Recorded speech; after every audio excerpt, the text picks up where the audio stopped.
Okay. So, do you want to just introduce yourself real fast? What's Yeah. your name? Where are you from? All that? Yeah, my name is Jay Waxse. I'm from originally Nebraska. I lived in Texas for 10 years, moved around in the West, various places, but moved to DC last February 2021, and I've lived in Adams Morgan since then. Nice. So, you've been in Adams Morgan since 2021? Yeah, in February. Yeah. Nice. So, what does Adams Morgan mean to you? Like, what are your favorite parts of it? Yeah, to be honest, first, my brother lived here back in 2013, 2015. I visited him quite a bit, and it ended up being the place that we went to have fun. We went to some of the bars, some dancing, that kind of stuff. But then upon moving here myself, it was one of the first neighborhoods that I really looked to move in. I also looked at U Street area, Columbia Heights, but found a couple places, 2 different places in Adams Morgan, and just loved the community. I feel that you get a lot of eclectic vibes. You get a good mix of people. And me being new to DC, that was a beautiful aspect of it.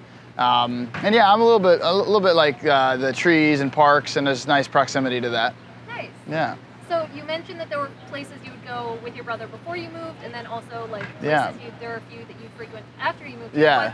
Are those the same places? Different Yeah. places? What kind of places? Yeah, for sure. Of course, Adams Morgan. That is hard to beat in the entire city as far as interesting live music, good people, and you find that up and down the strip. I think like we find different bars. We actually Heaven and Hell would be fun to go dance. A bit over age for that maybe, but no, there, and then we'd go to Tryst a lot for coffee, and then kind of go to maybe Rock Creek and some of those access points around the neighborhood. Nice. Yeah. And have you noticed any like changes in the places you go? Yeah. Versus now? Yeah, I think so. I feel like there's a little bit, like just across DC. I talked to so many folks, and this developer money, this large expansion of high-income housing, it does unfortunately feel, especially from even just 2013, I've heard about much before these times, but even from 2013, it feels like a little bit less character. You get these straight lines, you get these big fancy shiny buildings that it ends up erasing a lot of the beautiful history and mosaic culture of the past. So it is what it is. It's unfortunately the system that we have right now, but I think folks are waking up a lot to how communities stay vibrant and to do what people actually would like to see. Yeah. And are there any places that have kind of stayed as mainstays for you, Yeah. or that you know of in the community Yeah, generally? for sure. Yeah, I mean, Adams Morgan, of course. I would say Tryst as well. I think I remember going back there in 2013, but even since I moved from last February, like so is your mom, I can't not get bagels and sandwiches there. Other mainstays. I like Smash, obviously. Obviously, I guess the record store. It's great. My uncle and my sister are in music, so they definitely tap that nerve for me. So. Yeah, I think there's been some changes, but the core staples that I remember at least have stayed. Nice. Yeah. So I guess more generally then, how do you kind of view Adams Morgan as a community? Kind of going back to the question of our whole display and everything. Yeah. What is Adams Morgan to you? Yeah. What does that mean for you? Yeah, I think that this is such a good question. I think from the beginning, I think it is literally the people that you see out on the street, the people you run into, week to week across the day. That's literally who is Adams Morgan.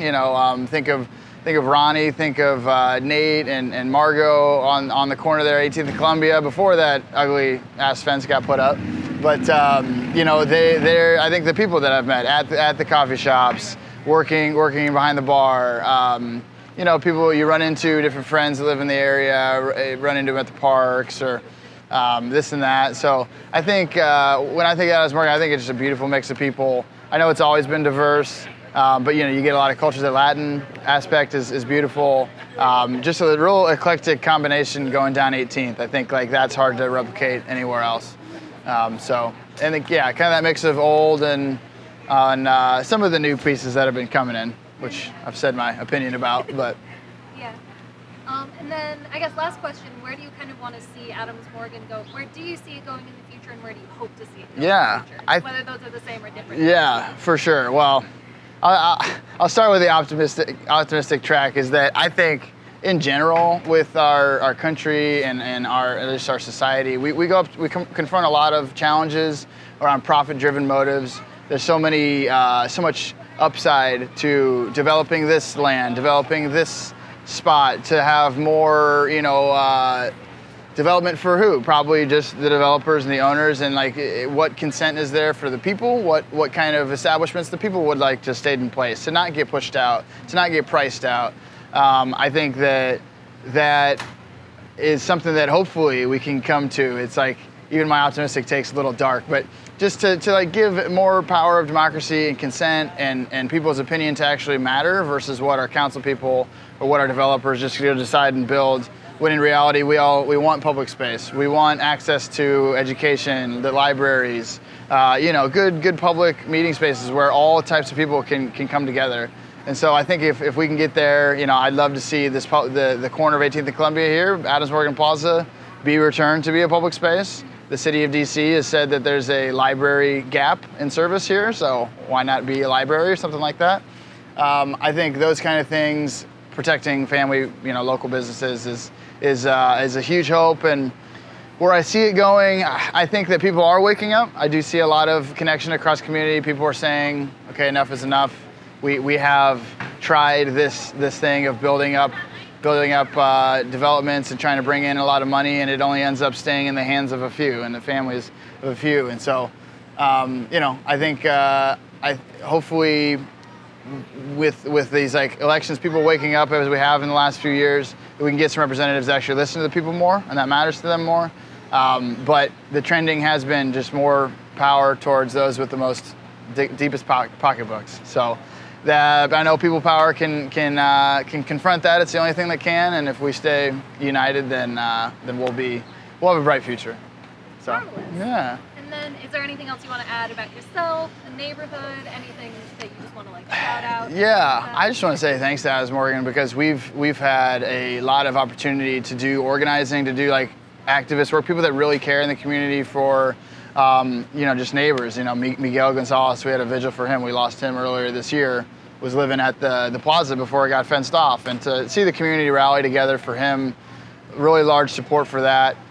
Shut down the street, walked down the street, and made that really clear. And so I just want to say thank you for that. And I know it's not gonna go anywhere. That'll continue. And even though I just moved up closer to the cathedral, this will always be my home, and always going to keep connected and stay doing whatever we can to give people what they actually want. Fantastic. Awesome. That's it on my end. Thank you Sweet. very much. Yeah, thank you.